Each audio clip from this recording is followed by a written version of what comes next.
This is Geek Gab with your hosts, John and me, Daddy Warpig. We are back.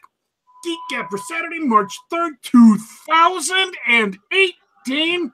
Welcome, welcome, welcome. Today's show, an undeniably an exciting show, a gripping show, the likes of which has seldom been seen in all of Western civilization.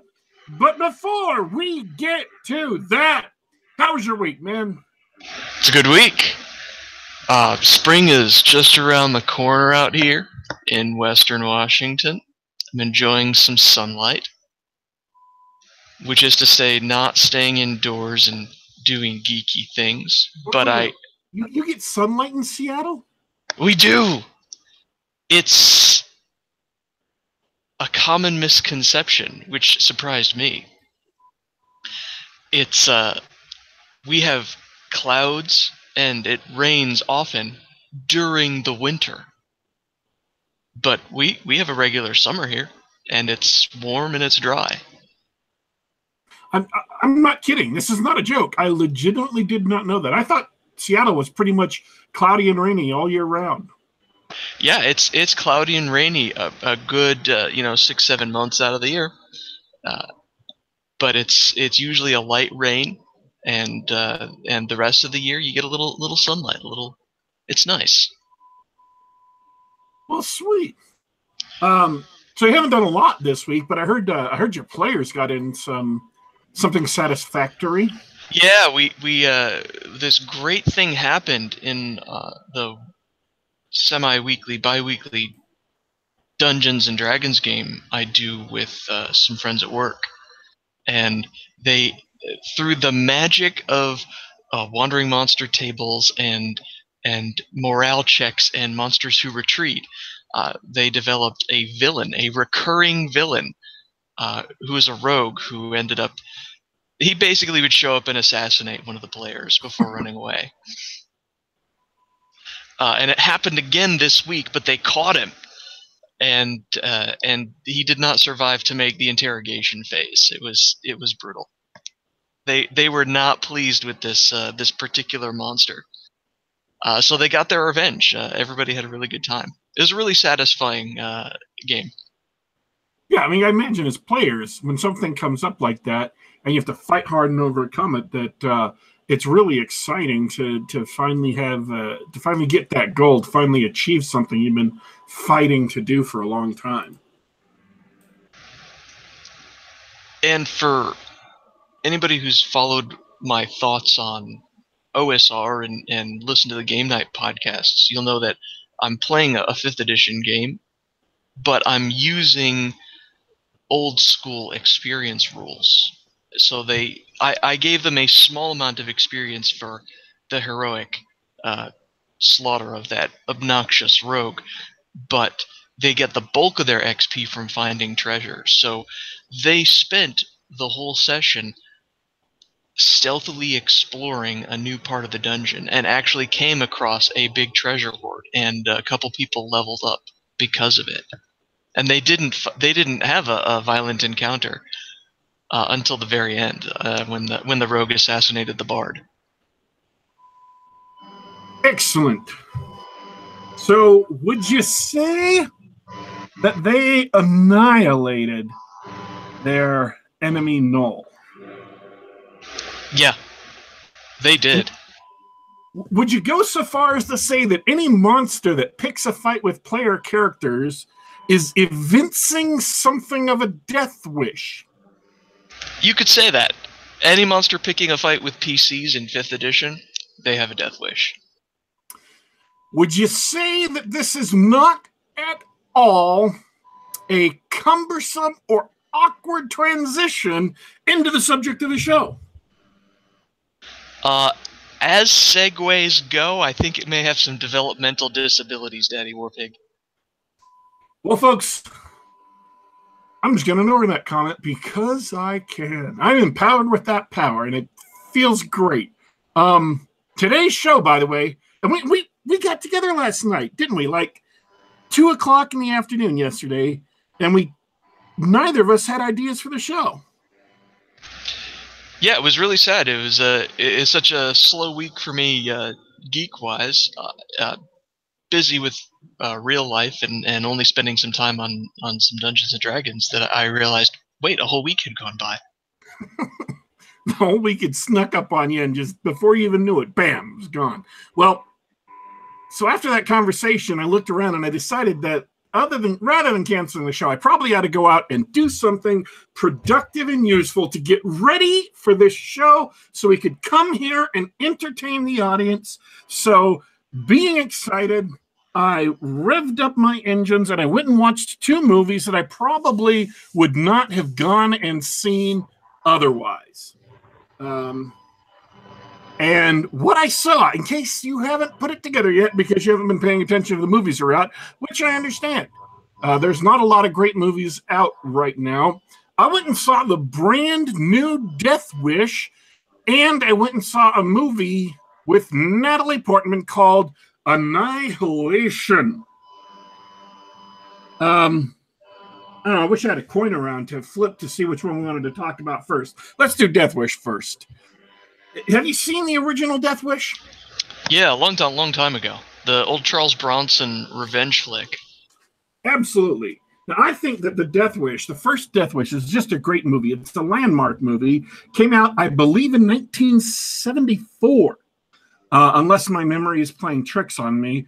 And Charles Bronson's Death Wish is about Paul Chrissy, who is an architect who lives in Los Angeles, whose family is killed in a mugging.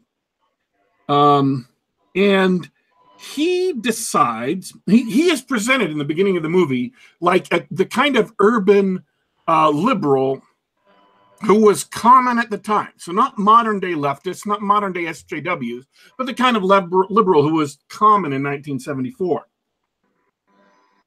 Very soft on crime, did not think that, harsh sentences for criminals were appropriate against the death penalty, things like that. So his family gets killed, and he goes and buys a gun, and through a series of circumstances, he ends up becoming a vigilante and shooting several muggers, and the police department starts to hunt him more than they hunted the murderers and scum on the streets. However, and this is going to be a spoiler if you haven't seen the original Death Wish, but it has literally been 44 years. Okay? It's been 44 years, and if you haven't seen it yet, you are displaying an unusual amount of procrastination, and I will not be held responsible for your laziness. So I'm going to spoil part of Death Wish, the original Death Wish, the 1974 Death Wish. The movie is not about him getting vengeance on the person who killed his family. He never does. You never see them again. Instead, he becomes a vigilante who takes on crime because of what happens to him. Given the number of revenge movies and other stories, I mean, he wasn't the first. He was by no means the first person to get revenge. If you want to go back to novels, there was The Count of Monte Cristo.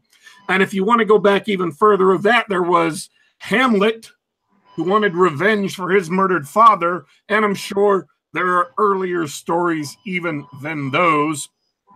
But in this particular one, which may have kicked it off, at least it started that peculiar trend of urban decay and citizens having to take the law into their own hands to combat it, that came out of the rising crime rates of the late 60s and early 70s.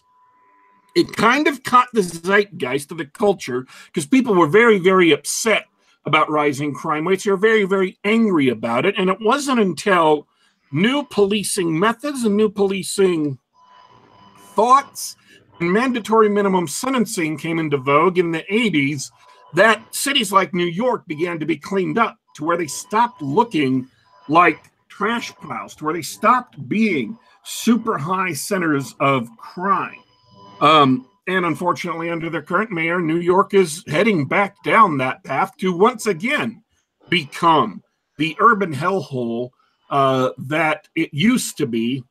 In any case, it is that a very, very 1970s movie perfectly captures the cultural zeitgeist of people being confronted with criminals in the urban environment in big cities who apparently cannot be stopped for whatever reason.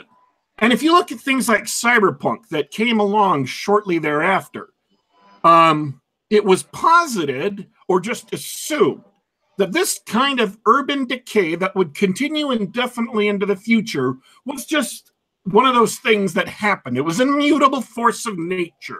Nobody really knows what caused it. Nobody could really stop it. It was just going to keep going. So people came along, changed the way we enforced the laws, changed the way we did things in the city, started new policies, and brought this under control. Which brings us to the modern day Death Wish. Does not take place in New York, does not take place in Los Angeles. Would you care to guess what city that is being heavily overrun by crime in the modern day? I'm guessing. We got a 50-50 shot here. I'm going with Chicago. Perfect choice. It is in point of fact Chicago. What was your other guess? Detroit? Yeah, Detroit. So we're talking Chicago, and the reason why Chicago is perfectly apt is because of what we hear on the news all the time, right? Sure, I wouldn't go anywhere near the South Side Chicago. Absolutely, just horrible amounts of people getting shot, murders, yada yada yada. So looking at the movie, in fact, what they start the movie off with, the very first thing in the movie is a litany of news stories. And I don't know if they're real, if they're really taken from news, or if they're B-roll. If, the second unit director just went out and shot these or recorded these. They went out and they're a series of news stories about how violent Chicago is. How many people got shot this weekend? How many people got killed this weekend? And Paul Kersey in this movie is not an architect, but he is a surgeon. He's a trauma surgeon in a hospital in the city of Chicago. And so he is intimately familiar with shooting deaths and violence. The very, very first scene, once you get past the montage of criminality, is a cop racing towards the hospital with his partner in the seat. The partner's been shot several times. He's on the verge of dying. They take him into the trauma center. Paul Kersey goes over, tries to save the cop. When he's done with the cop, who dies, he goes over to try to save the gangster who shot him, who's the other person in the trauma center. And the policeman standing there, beat cop in blue uniform, says, "You're going to save the piece of filth that killed my partner now." And Paul Kersey says, "Well, if I can." So right out of the gate, it establishes who he is, what his goal as a doctor is, to save lives no matter who. Later, we come to a soccer game where his daughter who's just graduating high school, preparing to go to college, is playing soccer. And another parent gets really, really belligerent and tries to start a fist fight. And so Paul Kersey's wife gets involved and Paul backs down. So immediately we are given enough knowledge to know who Paul is. He's a very, very kind man. He's a very, very nice man. He's a man who doesn't like physical confrontation, and he wants to avoid it whenever possible. And not necessarily because he's a coward, although the movie kind of hints that might actually be the case, but because he just that's not his thing. He doesn't think that physical confrontation is a good or honorable thing. There's no exposition about that point specifically. It's just kind of what you get. He looks, though, when you see his face, he looks weak. Bruce Willis does a great job. By the way, the movie stars Bruce Willis. I have not yet mentioned that fact. My apologies. He looks weak. He looks like he's intimidated by the thought of violence and he can't confront it. His wife is from Texas. They go to Texas to bury her. Now, I've skipped over the crime because it's not necessarily important. You know the crime is coming. If you did not realize, knowing this is a Death Wish movie, Paul is weak, crime happens to his family, bad things start happening to criminals. Okay, so you know the pattern of the movie. So bad things happen to his family. He takes his wife to Texas to bury her with her family in the family graveyard. And when they get to Texas, his father-in-law, as they're driving home from the funeral, sees some people on his ranch who are poaching. And he pulls out a rifle and goes and shoots at them to chase them off his land. And so he says, which becomes the sort of theme of the movie, when you have an emergency, cops are trained to come and catch the criminal and clean up afterward, which is like getting the fox on the way out of the hen house. If you want to protect what's yours, you have to do it yourself. So, that becomes the theme of the movie, the theme of Paul's journey. And again, this is Death Wish. All this is primary, it is modernized. It's taken into the modern setting, but it is all of the themes from the original Death Wish. And as far as it goes, Bruce Willis, he sets it up, and he does a great job of presenting who Paul Kersey is through a series of unfortunate events. And I want to get into some of the technical issues with this story. I got a page of notes, which actually was 6 pages of notes. Sitting there in the theater in the dark, I take notes on the page so I can bring them to you, my audience. If you look at the movie, I thought the movie, if I was to give it an overall kind of sense, was good, but not great. It definitely wasn't the landmark that the original Death Wish was. And something that happened in the movie, the movie is directed by Eli Roth, who has done a lot of what they call torture porn movies. So Eli Roth, if you've ever seen an Eli Roth movie or heard about it, you know what you're in for. And I would say that surprisingly enough, there is only one scene in the movie that has that Eli Roth touch to it. There's only one scene really in the movie that you can tell, okay, this is one of his movies. But if you've seen Inglourious Bastards, the movie where Eli Roth plays the Bear Jew, a big, huge, muscular guy with a baseball bat who beats one of the Nazi officers. If you've seen that Quentin Tarantino movie, that's who Eli Roth, the director, is.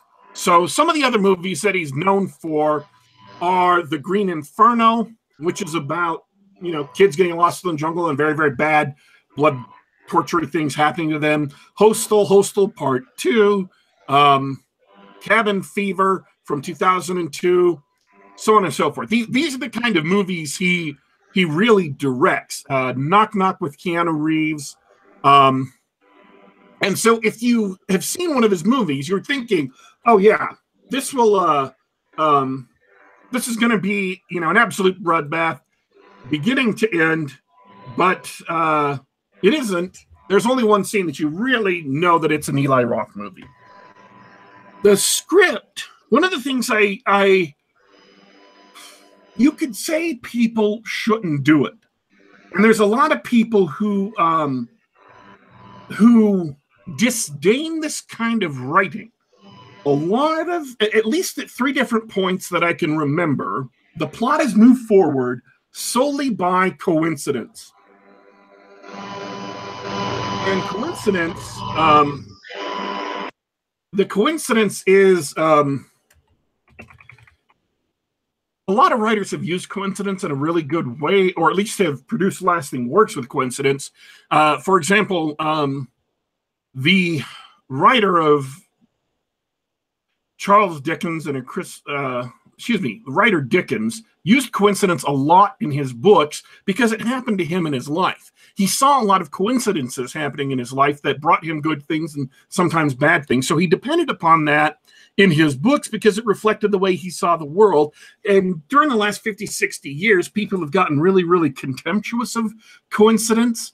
And being contemptuous of coincidence, they say that any movie or story which has it is bad, and you're not supposed to do that. You can't do that. I'm not necessarily so sure. Coincidences do happen in reality, and to a limited extent, they may be fine in a story. The coincidences I have tended to find as a writer that if they act against your characters, people will accept them more than if they act for your characters. And if they were kind of expecting the coincidence. If they could see that things were set in motion to where these 2 people would collide at a moment in time, even if they coincidentally ran into each other at the mall or something, audiences tend to accept that more. In this movie, I'm not sure people are going to like that. So if you see it and that sort of storytelling bothers you, you are not going to enjoy the movie. So it's coincidence driven. It is a much more conventional, movie than the original Death Wish. The original Death Wish does not have Paul Kersey confronting his family's murderers. This movie, and if you've seen the trailers, and I'll get back to the trailers in just a sec, this movie, if you've seen the trailers, you absolutely are aware that he is, in point of fact, hunting down the people who killed his family, and that's what the rest of the movie is about. So in that sense, it's a lot more conventionally structured than the original Death Wish. It is about a guy actually getting revenge for his family and not just becoming a vigilante hunting the urban jungle. Now, Kersey also, and this is, I think, interestingly done, because it's also true to life. Kersey depends, or rather, in several instances, lucky things happen to Kersey that if they hadn't happened, he would have gotten killed. And once again, people can say, oh, that's lazy screenwriting. I don't think it is lazy screenwriting in this movie because they talk about first the danger of potential copycat killers. So that's set up early on. They have, clips of radio news shows or morning shows on Sirius FM and stuff, XM, and people are talking about it, arguing about Paul Kersey's one-man war on crime. They don't know it's him, obviously. They call him the Grim Reaper. He's a white guy in a big black hoodie. Coincidentally, I was wearing a black hoodie when I went to the theater, which kind of made me nervous coming out. I'm like, don't worry, folks, I am not a copycat. Just in case people were a little bit nervous. I was wearing a black hoodie. I was not there to shoot criminals in the face. So they started off talking about the possibility of copycats, people getting upset about copycats. The detectives who are investigating it, their captain comes in and yells at them saying he's been getting calls from departments and mayors across the country because they're worried about copycats. So this is solidly established. And then they turn around and there is a copycat killer who goes to shoot somebody and gets killed. The same sort of situations where luck would play a factor with Kersey happen to this copycat killer, only he gets killed, which says to you, the audience, if you're, or subconsciously to the audience, yes, there are lucky breaks happening that are helping out our main character, but these lucky breaks are unusual. Here are other people that the lucky breaks are going the other way for. He is just the one who happened to make it. And that's real life too. When you talk to people who've never been through war, why they lived and the person next to them died is because the ricochet bounced one way instead of bouncing the other way. It's often very, very random. So yes, if you were a snide, snooty critic, you could get all angry and upset about it and say, oh, it's just luck that this happened to fall off a shelf and knock the bad guy a little bit, make him a little bit stunned. And the point is, yes, it is luck, but luck doesn't break that way for everybody. It's actually realistic in that sense.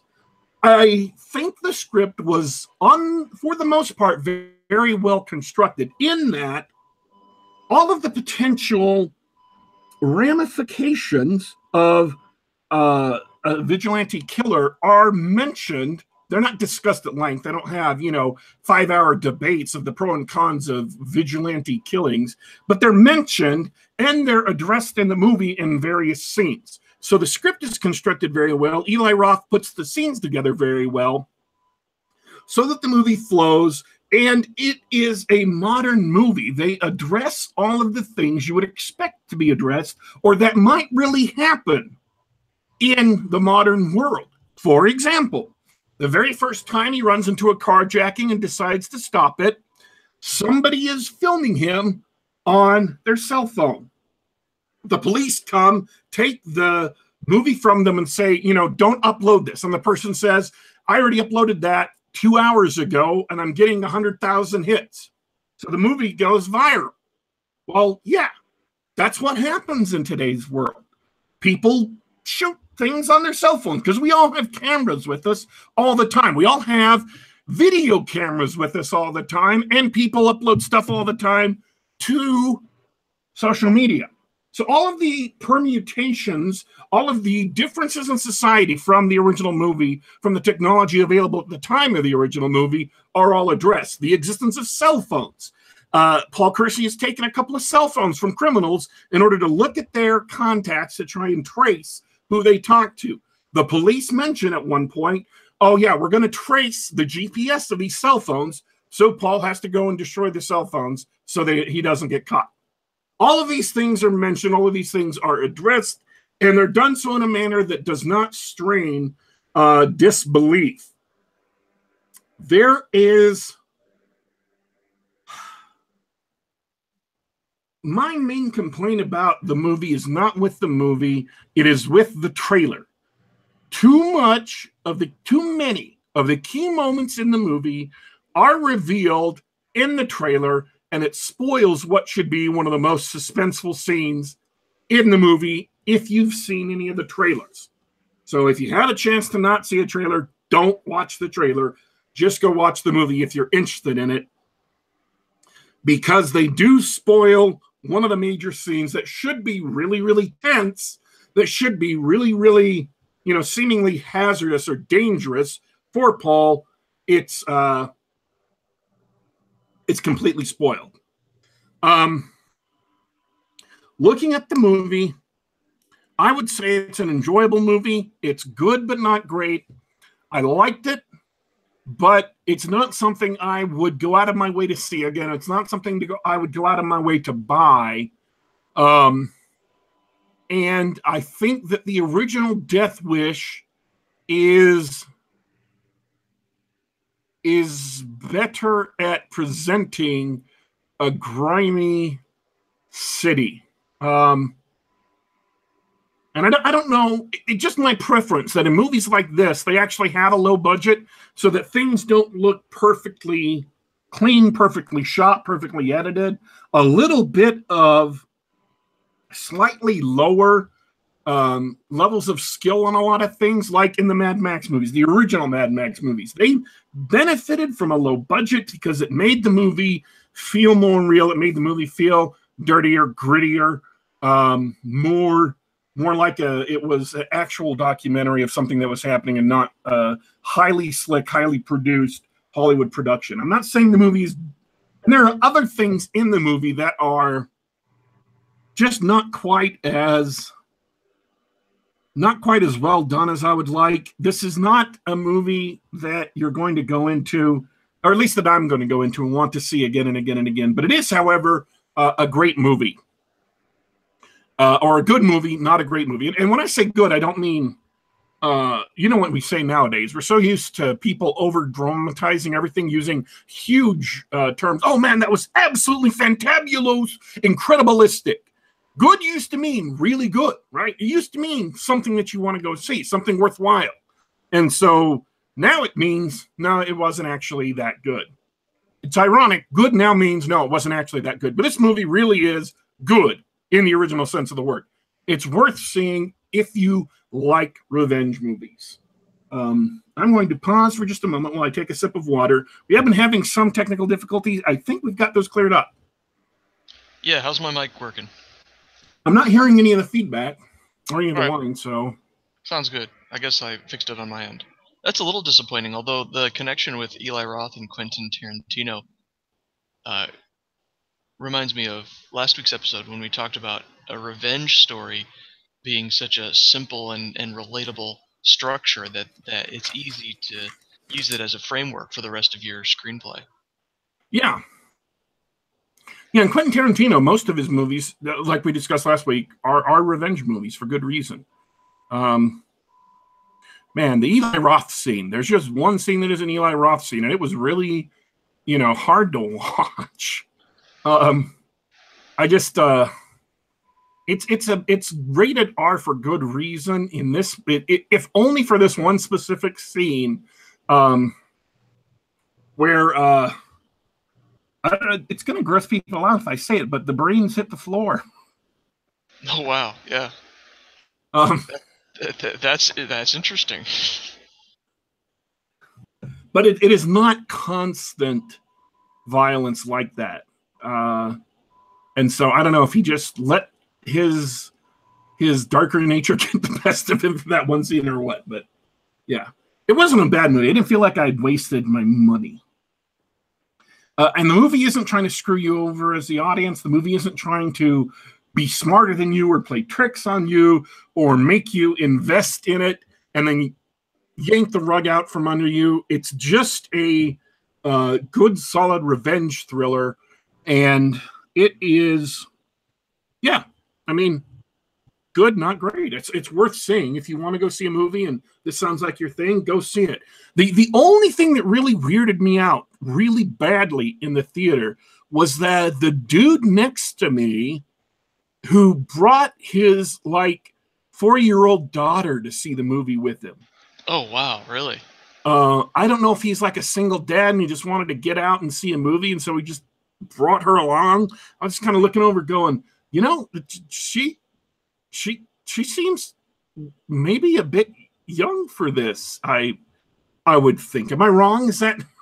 Yeah, no. I mean, I watched all sorts of R-rated movies when I was a bit young, but 4 that's extra young. So, I say the things about a movie setting you up, that thinking it's smarter than you are and yanking the rug out from under you, not just because I despise those things, but because they're kind of thematic. And I'll get to that in just a second. Do we have any, is there any questions in the chat other than people who were noticing our technical difficulties?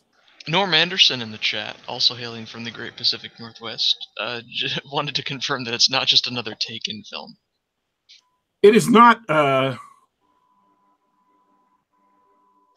mean, you said it was a revenge flick, so it sounds like it kind of could be. Yeah, I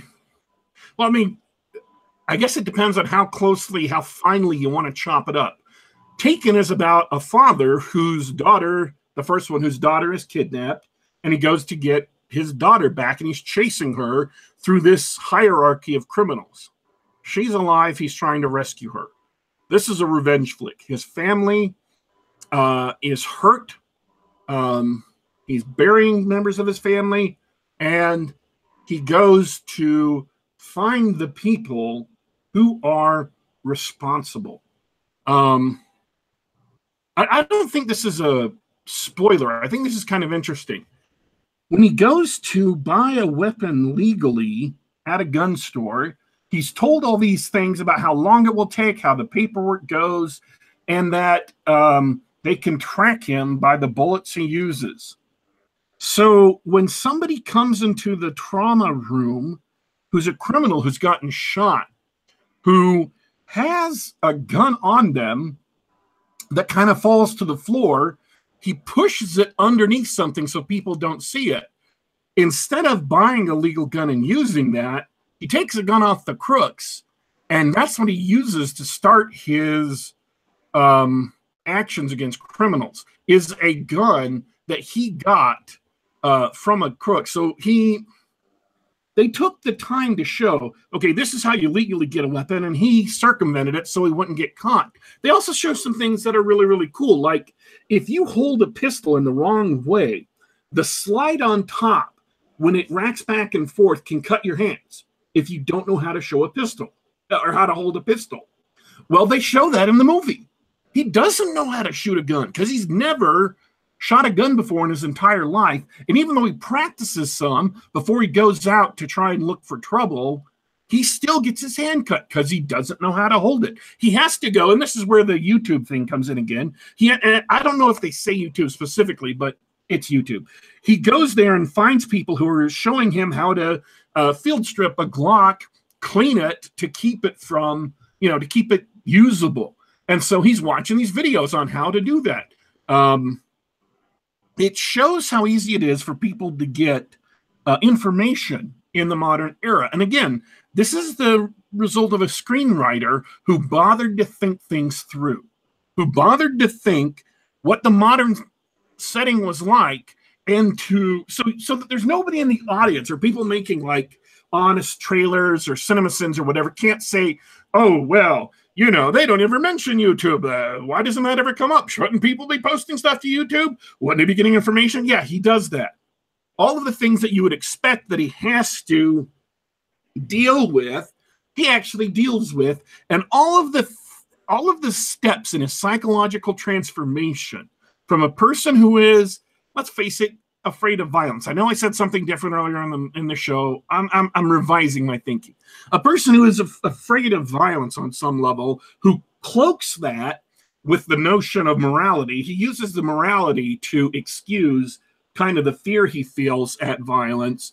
His steps from that person to someone who is willing to go out and look for trouble to hurt people make perfect sense. The things that happen to him and the things he does come together and make sense. They show his transformation as a gradual thing. It's not just somebody flipped a switch and he goes out and kills a bunch of people.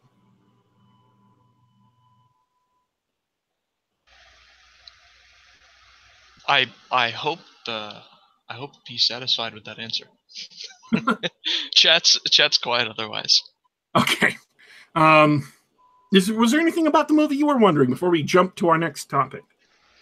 No, I was actually wondering about the plot. I didn't expect them to do the same story that they did in the 70s, and it sounds like they did not. No, they didn't. The movie is very well constructed, and it is enjoyable, if not quite reaching the heights of some of Bruce Willis's earlier films. So, all right. Now I was talking about movies that think they're smarter than you, that build you up and then yank the rug out from under you. And I, of course, am bringing that up, not just because I bring that up a lot, because I hate those kinds of movies and books, but because it has direct application to Annihilation. Now, I had a whole long list of notes for Death Wish because I kept on thinking about it. But Annihilation, I've got precisely 3 notes of. It's pretentious. It thinks it's smarter than it is. And during one of the climactic scenes, it is the most cliched film school, just the worst pretentious film school movies. Every single cliche brought to life on the screen. It is awful. I was cringing. Do you understand the kinds of things I'm talking about? Have you seen some of these film school movies made by would-be auteurs? You'll have to fill me in. I've only seen mockeries and parodies of them. Okay. Well, the mockeries and parodies do. In fact, they had a mockery of this sort of thing in Grand Theft Auto 5. One of the movies you could go see if you went to the movie theaters was a mockery of this kind of thing. It was a big flat shot with a character sitting up against the wall, talking to the camera, and it was justified because there was literally a video camera in the room, which is itself a cliche. Characters holding video cameras and talking to each other has been a cliche since Reality Bites in the 90s. Looking at the camera, saying all these dreary things about existence and so on and so forth, before something else happens it just drove me nuts. It is a movie that didn't go off the beam because it was never on the beam to begin with. And what really frustrated me, what really pissed me off about this movie is that it has all of the elements that would make a super great adventure story, and it squanders all of them with trying to be something better than it is, trying to be literary, trying to be one of those self-important movies or science fiction books that aren't content with making great adventure stories that the audience loves. They're not content with making things that are interesting and involving. They want to be somehow deep. This movie wanted so badly to be Arrival that I could literally taste it in my mouth. You know, I was eating popcorn and I stopped and said, wait a minute, what's that strange aftertaste when I'm eating my popcorn? And I took a sip of water to cleanse my palate, and there it was in the back of my throat. I'm like, oh, that's Arrival. I've tasted this before. I don't remember what our verdict on Arrival was when we did it on our show last year. But this movie wants to be Arrival, and it wants to be as well regarded as a thinky movie as Arrival, and it isn't. But it could have been a kick-ass movie, and I'm not even necessarily talking about a hyperkinetic speed through action adventure movie where you never have a pause beginning to end, which are usually pretty bad action movies. Literally never having a pause in your action beginning to end is actually pretty bad. If you look at something like, say, Die Hard, the epitome of the apotheosis of modern day action movies, they had a lot of slow moments interspersed with sudden violence, and that's what made the movie interesting. This movie could have done exactly that.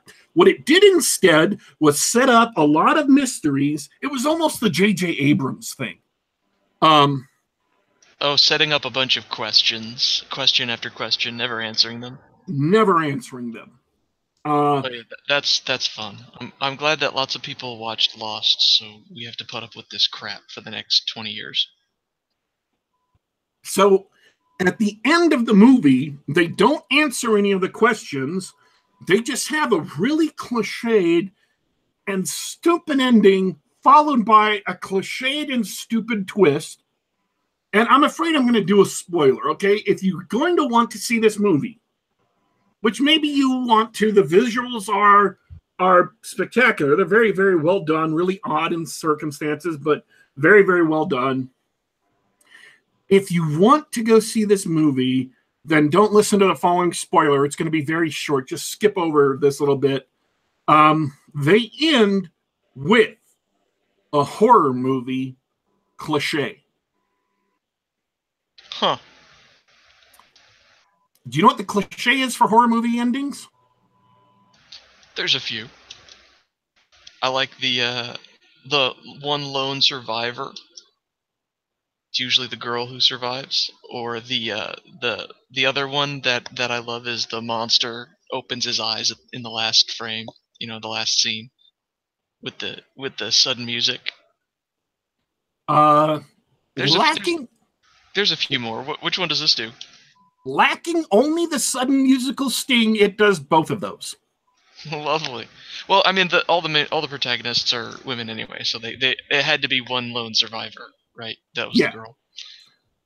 Um, let's talk about the movie a little bit more in depth about why the movie sucked and why it could have been awesome. Meteor crashes on a lighthouse that's apparently close to a small town and a swamp. We immediately skip after the credits 3 years later, and Natalie Portman is sitting in a classroom lecturing people about cell division and cancer. I didn't time it. I don't care. But it's boring as crap. And I'm looking at this and I'm getting this sinking feeling in the bottom pit of my stomach like, oh no, this is supposed to tie into the theme of the movie somehow. And it's going to tie into later all these other events. She's lecturing us about cancer and how cancer cells go wild and just all this. It was boring. It was tried. And immediately you know you're on the wrong path. Immediately you know the movie has gone wrong. Her husband has been missing for 12 months. He was in the army and he's disappeared. She hasn't seen him. And then all of a sudden he appears out of nowhere and then he starts bleeding from his mouth. Now, this is the opening scene. These are not spoilers yet. He starts bleeding. She calls an ambulance. They're racing to the hospital. He's coughing up blood. 4 black SUVs come out of nowhere, turn on their flashing lights, run the ambulance off the road. They knock her out, and she wakes up wearing prison orange in a room on a bed. And she starts being interrogated by someone who works for the government. They wanted to get in on that Stranger Things love, didn't they? These scenes have happened so many times in so many movies. You have to do them well for them to matter. And they just didn't do them well. It turns out that when this strange meteor crashed, it threw up this barrier they call the shimmer, which, again, if you've seen the trailers, you've seen. It's that wall of shifting colors that kind of looks like an oil slick or something set up on its side, that it looks thick and liquidy. And it's been growing slowly for 3 years, and every single person, every single device, everything they've sent into, they call it the shimmer, has never come back. Nothing has ever come back from the shimmer for 3 years. Nothing has ever come back from the shimmer. They don't know what's going on the other side. They can't use satellites to see into it. They can't send drones into it, except her husband, who did not appear in the border of the shimmer. He magically transported to where they lived. Now, I'm just going to get these small things out of the way. In reference to Death Wish, the very first thing that happens on the very first vigilante thing he does is what? Somebody tapes him and uploads it to YouTube.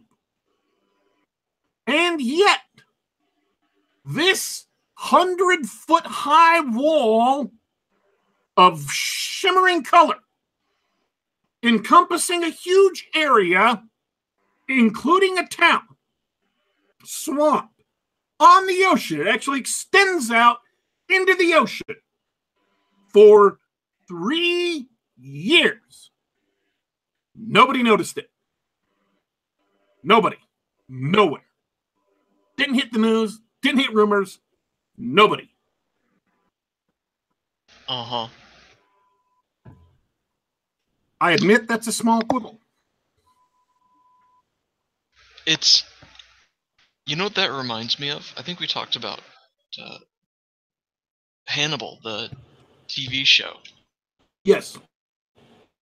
The internet apparently doesn't exist in the world of that show. You just have to accept that you're not watching a story about real life. You're watching someone's horrible nightmare.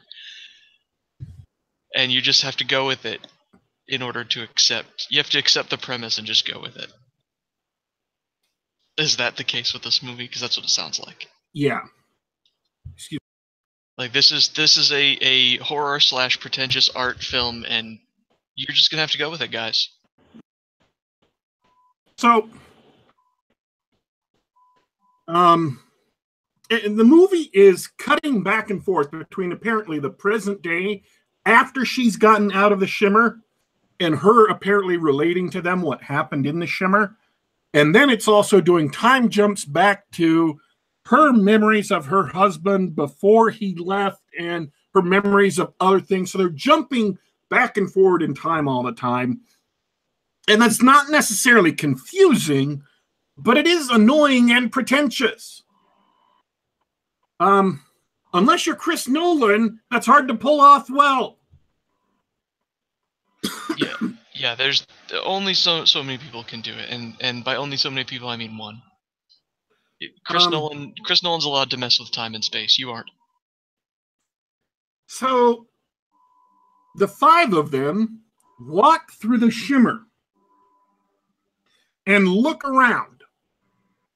And my first thought is, okay, you've gone in. Turn around and get the hell out. Because if nothing's ever come out, you go in for a little bit, record what you can, and then you leave. You don't go in for a 4-month safari. You just leave. And you've got a little bit of information. And then you go in and do it again and go a little bit further. Maybe you attach cables to the people so they can go in, and if trouble happens, they can get yanked out, right? These are not complicated things that people should have thought of. They go in to this weird place where nobody's ever come out. They are not wearing protection. They do not have, for example, the suits that they wore on arrival, right? To prevent themselves from being biologically contaminated. You don't know what's happening because you haven't done the basic scouting job necessary, and they don't bother to protect themselves. Why? Lovely. I mean, these are just... The movie has a story it wants to tell. It's its own peculiar, pretentious story. And in order to tell its pretentious story, it just skips over basic logic or even cinematic awesomeness. Because that would be cool. This is maybe a little bit of a cliche, but you could do it well. They show a party going in full bio suits, hooked to cables so they can be pulled out. Bad things happen. The cable starts getting pulled in. All of a sudden it goes loose. They wheel the cables out, and there's nothing but blood and pieces of fabric attached to the cable. Okay. If that's a little bit cliched, it could be done well. And if I had, a year to think up a script, Maybe I could do something even better than that. But the point is, they didn't even try to do something gripping or interesting. This movie is not about the threat of annihilation of the planet Earth. This movie is not about a scientific mystery that people are trying to solve. This movie is not about the military having to scout out this anomaly, or scientists or government workers having to scout out an anomaly. By the way, all the things I've just said, they did on Stranger Things. They had an anomaly on Stranger Things. They sent people in freaking biohazard suits. And if I remember right, there was even a cable attached so they could pull people the hell out. I might be misremembering that, though. No, that happened. Stranger Things did it right. Sorry, I got off track there a little bit. This movie is not about any of the things that you could make a great movie about. Oh, man. People going into the Shimmer, and all of a sudden there's monsters, and the big military expedition gets cut up, and there's a small group of them, and they have to get the hell out. That would be great. That could be great. That could be awesome. Or an expedition goes in, gets cut the hell up, and the survivors, you think they're dead, and the second expedition goes in to rescue them and get them out. That could be great. Or the Shimmer appears, it encompasses the town. All of these innocent people are lost behind this thing, so they send in people to rescue survivors and get them the hell out. How many different stories could you tell? There's a disease that's come down. Creatures from inside the Shimmer come out. People start getting the disease and dying. You have to send expeditions in to get samples of this unknown biological life form so they can analyze it and cure this sickness before it begins to spread among the general population and kill off everybody in the country, right? There are 4 different stories off the top of my head. I didn't think about these yesterday or before the show. 4 different stories off the top of my head, all of which are better than this movie. All of them more interesting than this movie. What this movie is actually about is Natalie Portman and Oscar Isaac, who plays her husband, and it's all about her feelings of guilt at having cheated on him. We're not sure if it happened before. From a couple of lines, it sounds like it happened before the mission started. She cheated on her husband with somebody else, and she feels really, really guilty about it because shortly after that, her husband disappears, and so she can't process her grief.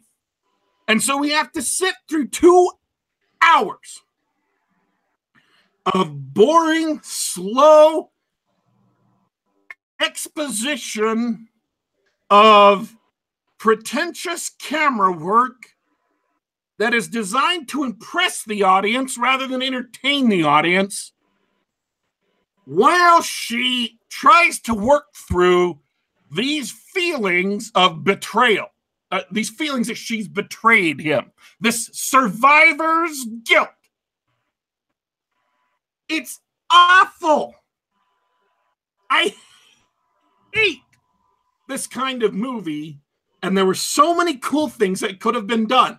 Guess what happens at one point?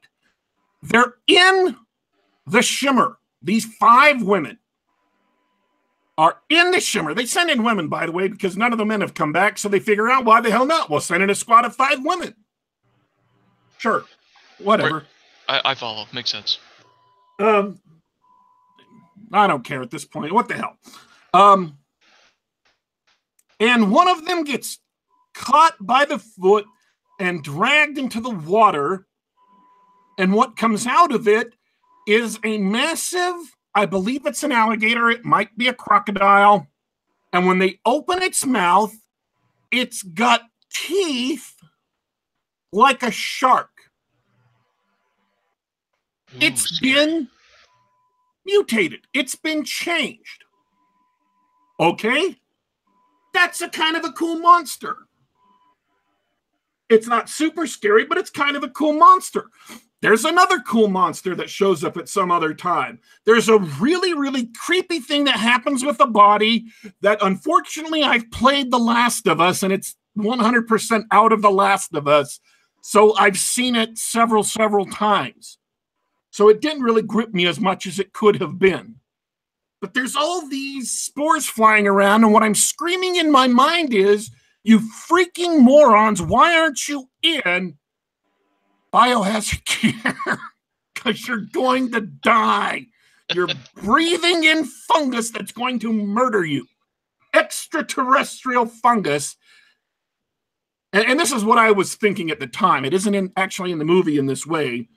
Extraterrestrial fungus that will mutate you or kill you or whatever. You fools, you fools, you fools. There's so many things that could have been done that might have been done great. Terrestrial creatures in a freaking swamp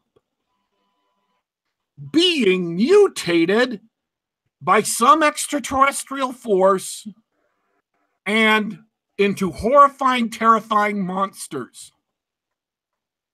People who, and you see this in a trailer, so I'm not giving anything away, who literally have plants growing out of their skin because their body is being mutated by this, whatever's going on inside the shimmer, until they're just the silhouette of a plant that's left in the shape of a human, and the person is gone. They change into a plant. Cool. Freaky, right? Yeah. Cool. Potentially interesting. Pissed away. Absolutely wasted. Flushed down the toilet. None of that cool stuff is touched on. None of the cool monsters are touched on. None of that cool stuff is touched on because, by golly and by gum, we could tell a cool story about an alien invasion, or we could talk about how guilty Natalie Portman feels because she boned a coworker. Ugh. I did not think this was a great movie. I wasn't as upset about this now as I am last night because I'm just thinking of a lot of things that they could have done with this. So much you could have done with this. And they had great special effects. They had great creature effects. It was atmospheric. It was moody. It was shot in kind of this unique way, and I don't even know how to describe it. I mean, I understand what they're going for. It was shot as if a lot of things are being seen slightly hazy. Not really hazy, just slightly hazy enough. And if you watch the movie, you'll understand why they shot it this way. But it added this sort of dreamlike quality, and it could have been really cool. If they had answered the mysteries, it could have been really cool. At one point in the movie, very, very early on, right after they get into the shimmer, they wake up. And 4 days has passed, and they have no memory of it. They have been in the shimmer for 4 days, and they don't remember any of it. Now, just that right there could have been a cool mystery to deal with and given them a clue as to what was going on in the shimmer and how to do things, but it's never followed up on. Never. Not ever. Not once do they say what caused that. It just happens. It's just there to make you think, oh, that's an intriguing mystery. Maybe there'll be an intriguing answer to follow it up. Nah! No. No intriguing answers. Just stuff like that thrown out. No answers. At one point, and again, this is another spoiler, and I'm going to have to spoil this part just because I need to explain how stupid it is. At one point, Natalie Portman runs into an alien life form who has come to Earth through this, what they think is a meteor, and maybe it is, maybe it isn't, we don't know. And she interacts with it, and later, in this interview that they keep on cutting backwards and forwards through time, they ask her, what did the aliens want? And she says, well, I don't think they wanted anything. Huh. So the people who made this movie were so focused on the irrelevant, incidental subplot of Natalie Portman feeling guilty because she boned a coworker that they couldn't even be bothered to figure out what the hell the aliens were doing on Earth. They literally couldn't come up with an answer of why the shimmer happened and what the aliens are intending to do. Now, I could come up off the top of my head with at least 2 good answers and maybe 3. The aliens crash landed here on accident. They're trying to get off the planet and causing problems with our ecology by accident. The aliens came here on purpose. They're scientists and scouts who want to study our planet and study us and understand us. And they set up an artificial biome that's walled off by this energy so that they could have a place to live and eat and supplies and stuff while they studied us.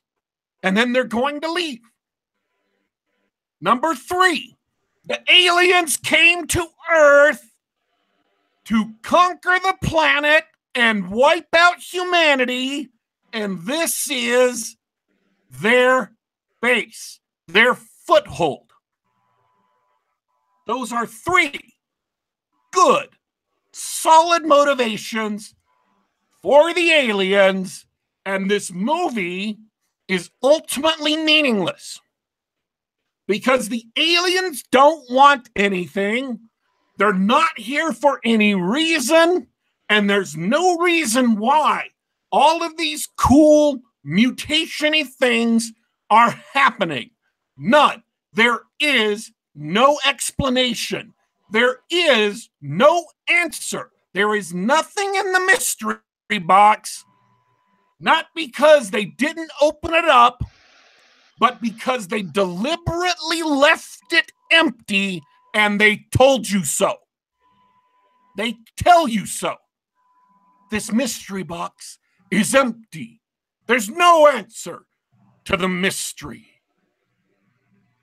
That's how bad this movie is. They deliberately omit quite possibly the most important part of the mystery of why all these things are happening. The aliens literally have no motivation. They're not even curious. They just are. I'm impressed.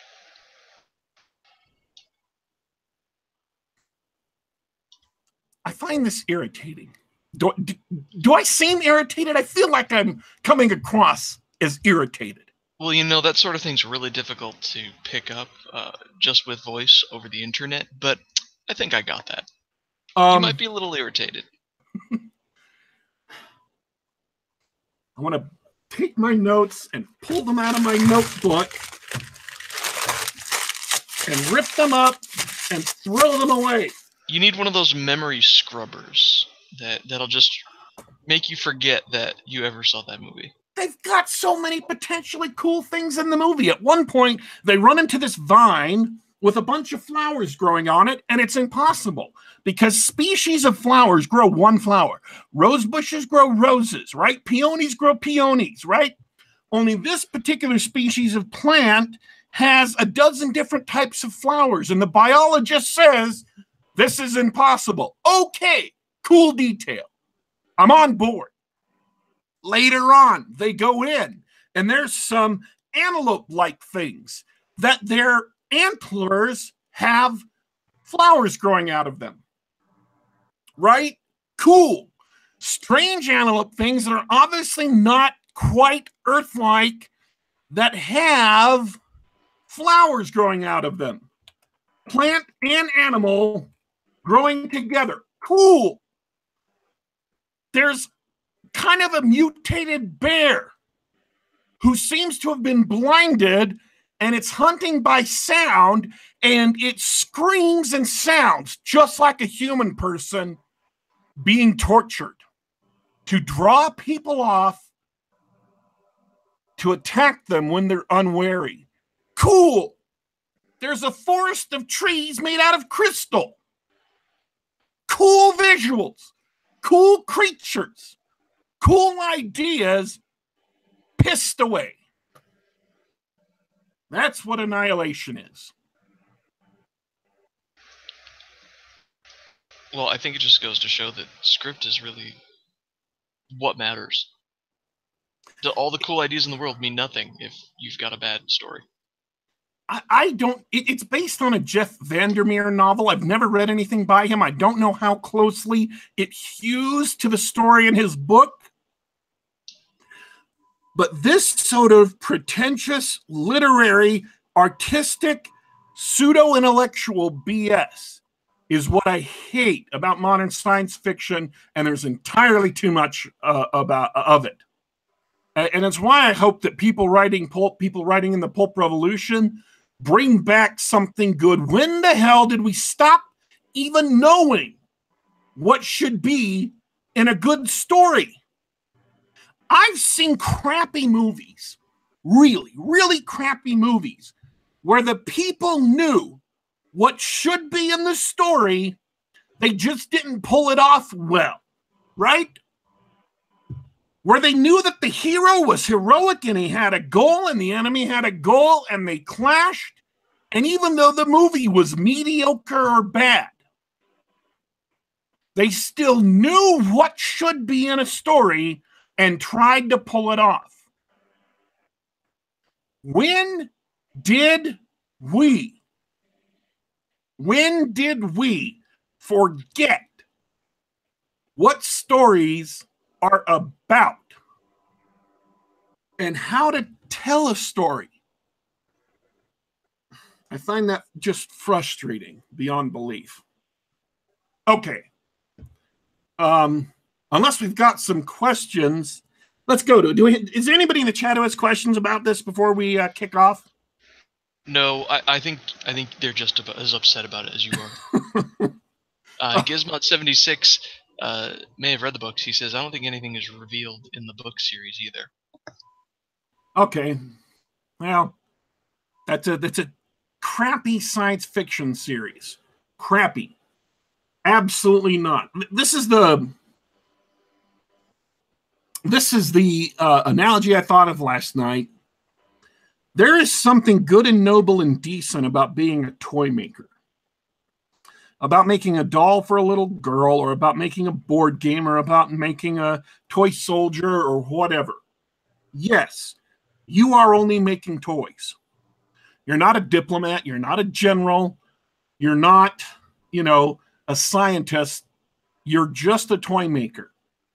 But there is something noble and decent about making something that lifts people's spirits, that makes it easier for them to get through their lives, that on the worst day of their life, they can turn to what you made and feel the few moments of joy, have their burdens taken away, forget about problems for a bit that they can't do anything about anyway.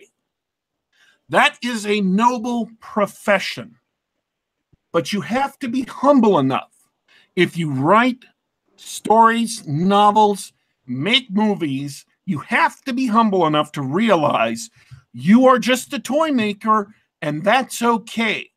You are doing something good and noble. You don't have to also pretend to be just as important as a great leader or a general or a scientist or whatever.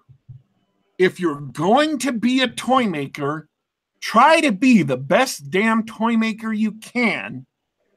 Don't try to be something you're not. Otherwise, you're going to make crappy toys. And that's what Annihilation is, by way of analogy, is a crappy toy that nobody wants to play with other than other pretentious, pseudo-intellectual assholes. Do you have any last words before we take off? Well, it's been fun listening to the rants as usual. Thanks for hanging out with me, Daddy Warpig, and thanks to hanging out in the chat for those of you listening live. I want to thank everybody in the chat for tuning in, by the way. If you're interested in modern action-y movie, revenge stories, go see Death Wish.